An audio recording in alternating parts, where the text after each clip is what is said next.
কোরবানি হলো আমাদের জন্য কি ওয়াজিব, ফরজ নয়, ওয়াজিব। ওয়াজিব আল্লাহ পাকের আদেশ।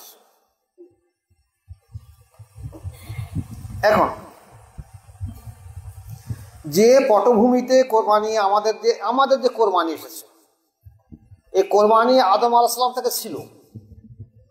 কেউ মনে করবেন না যে ইব্রাহিম আলাইহিস সালাম থেকে কোরবানি এসেছে, না, কোরবানি আদম আলাইহিস সালাম থেকে ছিল। কিন্তু আমরা যে কোরবানিটা করছি এটা ইব্রাহিম আলাইহিস সালাম থেকে কোরবানি। তাই ইব্রাহিম আলাইহিস সালামকে আল্লাহ পাক জানিয়েছেন যে আমার খলিলুল্লাহ, আমার খলিল, তুমি তোমার মহব্বতের ব্যক্তি কোরবান করো, মহব্বতের জিনিস কোরবান করো। তো মহব্বত ইতিহাস ঘেঁটলে দেখা যায় অধিকাংশ নবীরা কিন্তু ওই মরুভূমি এলাকায় এসেছে, যারা কায়িক পরিশ্রম করতে পারে। তো ওই এলাকায় উট ছিল সব থেকে বড় নেয়ামত, উট কোরবানি করা হলো। কিন্তু আল্লাহ পাকের বারবার তাকিতে উনি শেষ পর্যন্ত করলেন কি, ভাবলেন যে মনে হচ্ছে আমার সন্তানটাই হবে। আর বুড়ো বয়সের সন্তান কত মহব্বতের হয় যে বুড়ো লোক সে ছাড়া আর কেউ বুঝবে না।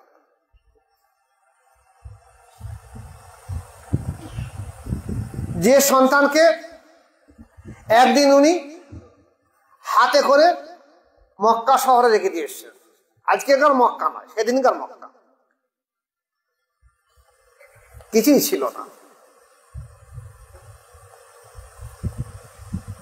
সেই পাহাড়ের এলাকায় রেখে দিয়ে উনি চলে এসেছেন, সেই সন্তানের কোরবানি করা হবে। করা হলো কোরবানের মিনায়। আল্লাহ পাকের ইচ্ছা হলো যে ইব্রাহিম, আমি তোমার আলাইহিস সালাম, আমি তোমার নিয়তটাকে কোরবান করে নিয়েছি। তুমি যে নিয়ত করেছো সেই নিয়তটা আমি কবুল করে নিয়েছি। তাই সন্তান পরিবর্তনটা দুম্মা কোরবানি করা হলো। আমরা ভাগ্যবান যে আমরা যদি আমাদের সরাসরি তেমন হতো, দেখা যাচ্ছে আমাদের মুসলমান খাতাতে নাম লিখে অন্য ধর্মে চলে যেত সন্তান কোরবানি করার জন্য। এখন আসুন, যে কোরবানি এসেছে ত্যাগের প্রতীক হিসাবে, আমরা ভোগের হিসাবে কোরবানি করছি, ত্যাগের করছি না।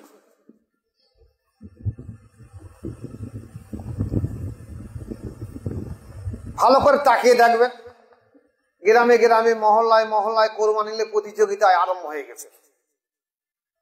ও 20,000 টাকার গরু কিনেছে, আমি 40,000, ও 60,000, ও 1 লাখ, ও 1.5 লাখ, প্রতিযোগিতামূলক হয়েছে। এবং মোড়ে মোড়ে দেখবেন কথাবার্তা হচ্ছে, আমার গরু খোঁড়া উড়ে পালিয়েছে, ও বলছে আমার গরু মুকুট খুলে কেটে পালিয়েছে, মানে আমার গরু গায়ে কেমন শক্তি, বোঝাতে চাচ্ছে যে আমি কেমন গরু কিনেছি দেখো।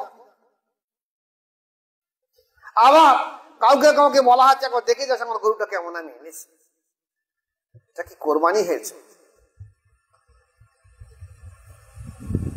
আল্লাহ পাকের উপরে উৎসর্গ করা হবে, কোন রকম চিন্তা ভাবনা আসবে না।